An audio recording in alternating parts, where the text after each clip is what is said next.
This week, 3 people are randomly killed in a shocking stabbing rampage across Manhattan. Plus, a violent robbery spree ends with an NYPD officer injured and the suspect dead. And, it definitely feels a little bit closer to home. A tourist is slashed in the face in a seemingly random attack.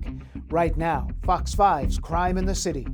For our first story this week, we begin in Chelsea, where the first victim is killed in what would be a terrifying and violent stabbing spree across Manhattan that leaves our city searching for answers. Suspect in those killings arraigned just a short time ago. All right, we have team coverage beginning tonight with Fox 5's Teresa Priolo, who is outside court in Lower Manhattan. Teresa. Yes, Stephen, Natasha, Ramon Rivera appeared in court today in a white jumpsuit with his hands and feet shackled. His arraignment coming 24 hours after he randomly, violently killed 3 innocent New Yorkers. Here is 51-year-old Ramon Rivera in handcuffs as he's walked out of a Chelsea police station.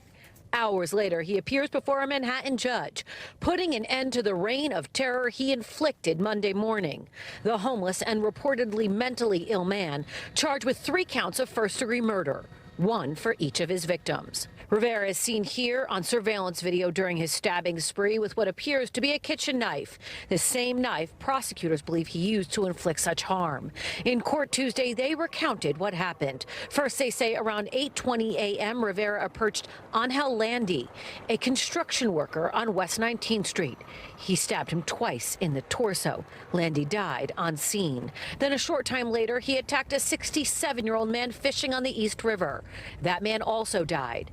His final victim, a mom of a young child, sitting on a park bench on 42nd and 1st. She died at the hospital. How do you explain to that child what happened? This is the failure of our unwillingness to face the problem, address the problem. That problem, the mayor says, is an unwillingness to address unchecked mental illness in the city's homeless population. This is a problem that was created when we closed the psychiatric facilities many years ago. We closed them without giving people the support that they deserve.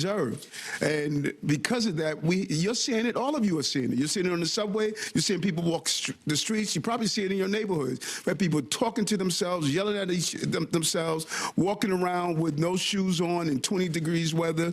Rivera has a lengthy rap sheet, including a 2024 burglary conviction. He just got out of jail last month after being arrested for petty larceny. Yesterday's crimes were committed while he was on supervised release.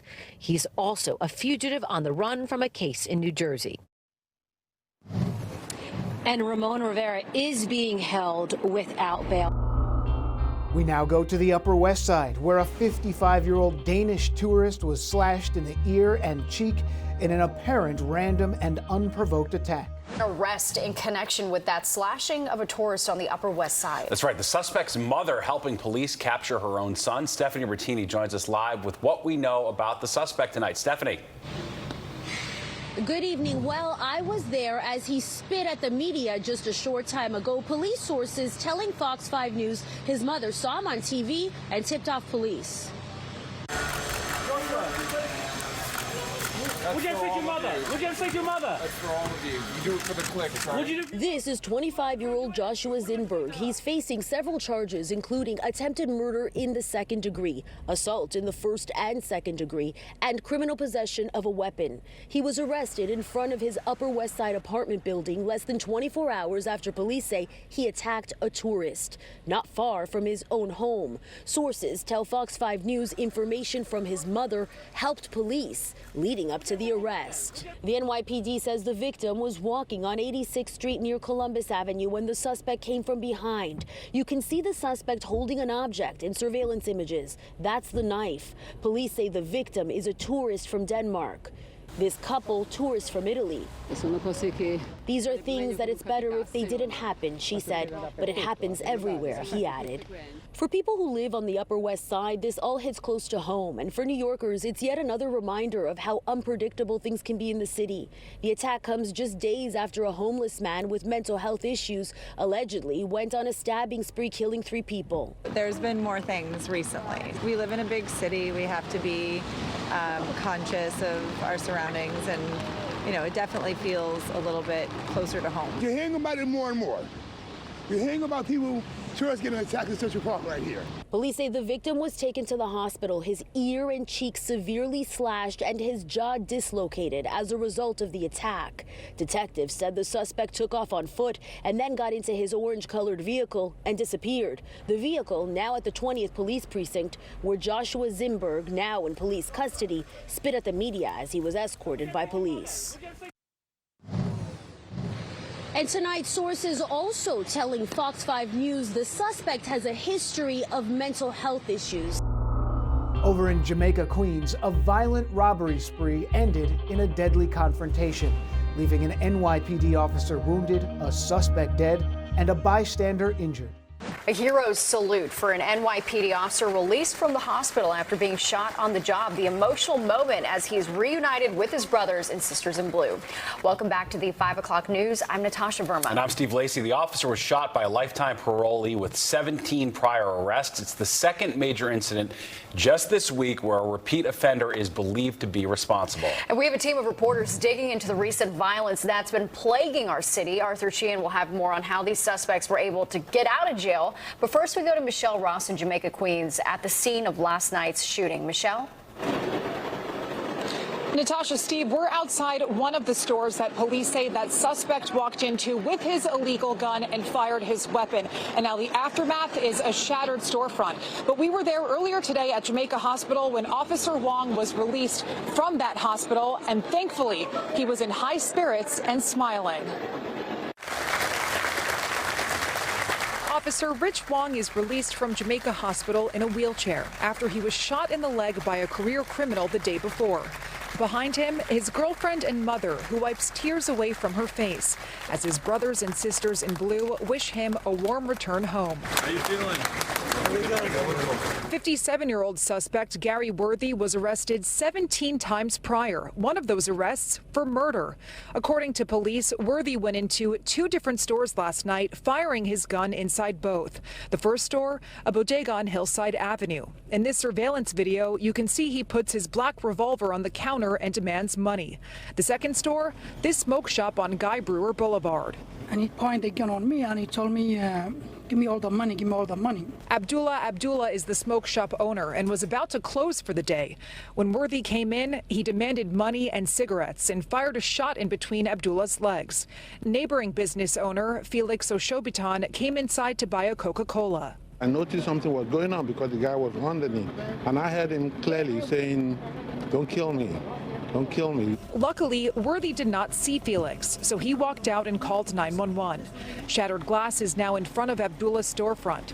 Whether to open the shop today was not even a question. I have to come to work because I have family to support. I have, a lot of bills, and thanks God I'm still alive. Money is not everything. As long as I'm still alive, I got kids, I got a wife, I have a lot of things to do. When police found Worthy about 2 blocks away, Officer Wong ordered him to stop. But he ran away and opened fire on the officer, striking his leg, who then returned fire, striking Worthy in the face, killing him. The medical staff who worked on Officer Wong say he will be okay, but he is lucky. A couple, inches in another direction, we could be telling a very different story right now. It could have been amputated or he could have lost his life. His family is grateful to be home with him tonight. Now, as for Worthy, police say he was wanted for 3 additional gunpoint robberies that took place on Halloween and November 15th, where shots were also fired. Staying in Queens, we travel up to Astoria, where sources say a woman jumped from her 3rd-floor apartment to escape her son. There's been a disturbing discovery in Queens where police are investigating after a woman was found on the ground outside of an apartment building. Fox 5's Duarte Giordino is live in Astoria right now with the latest on this. What do you know, Duarte?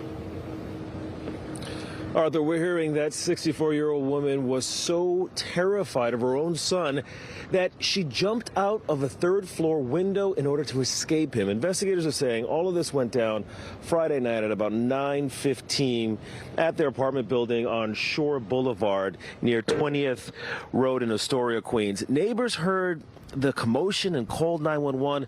One woman who lives next door told us her mother's boyfriend found the victim lying on the ground outside. They heard the fighting. She was banging on the wall, screaming for help, and then it just went silent. Next thing you know, he went out to the store, came back, she was laying on the ground. When you say he, you mean your mom's boyfriend or the son? No, the son, he ran. Neighbors also tell us the mother and son had a very troubled relationship, something that everyone in the building knew about. Now, investigators are not saying that the suspect is in fact the son. They have not gone that far. But what they do say is that the person they are looking for has more than 30 prior arrests, and he's still out there. As far as that 64-year-old woman, she's in the hospital with a broken leg, recovering. Down in Hell's Kitchen, police are searching for a man who is accused of brutally attacking an elderly couple. Meanwhile, tonight, the NYPD also releasing new images of the person they say brutally attacked an elderly couple in Hell's Kitchen. The attack happened on Saturday, November 9th at around 10:30 at night. Police say the couple was walking along West 44th Street when a man grabbed the 70-year-old woman's purse, knocking her to the ground. He then savagely attacked the 75-year-old man, trying to steal his wallet while repeatedly punching him in the face. Both victims were treated at the hospital. If you can help police with this, you are asked to contact them. And finally, we end in Lower Manhattan, where the chokehold trial of Daniel Penny continues. This week, we learned more about the victim in this controversial case. More testimony today in the Daniel Penny manslaughter trial. Penny's mother taking the stand, and so did a forensic psychiatrist. All right, Fox 5's Michelle Ross was in the courtroom today. Michelle. Steve, Natasha, we heard from 4 different character witnesses today, one of them including, like you said, Daniel Penny's mother. They all testified saying that he was a common, peaceful person, whether they knew him growing up or if they knew him in the Marines. Now, the most impactful testimony, though, came from an expert witness, a forensic psychiatrist who's an expert in schizophrenia, who has also been hired to testify in hundreds of criminal cases. He wasn't Jordan Neely's doctor, but Dr. Alexander Sasha Bardet evaluated thousands of pages of medical records of Neely's from 2015 to 2021 and spoke on Neely's diagnosis of paranoid schizophrenia. Dr. Bardet is a Harvard-educated forensic psychiatrist who said based on the 4,000 to 5,000 pages he reviewed of Neely's medical records, which included numerous hospitalizations, it was evident that Neely suffered from severe paranoid schizophrenia and did not take his medications and instead often used the drug K2 to self-medicate. K2 was found in his system after the chokehold.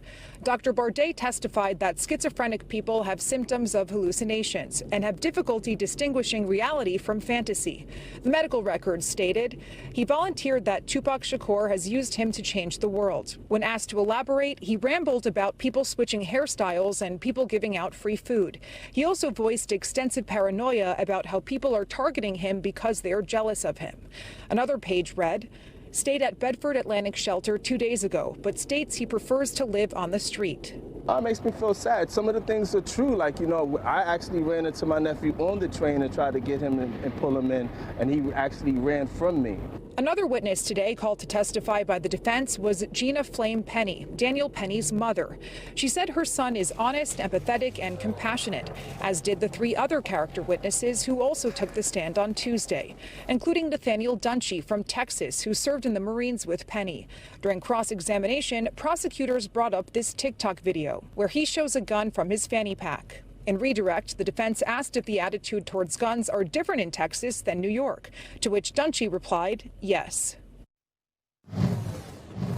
Now, the defense could rest its case by the end of this week, but the judge gave jurors off all of next week for Thanksgiving. They'll return the Monday after Thanksgiving for closing arguments, which means the jury could begin deliberations the first week of December. That's this week's Crime in the City. Subscribe for more at youtube.com/Fox5NY.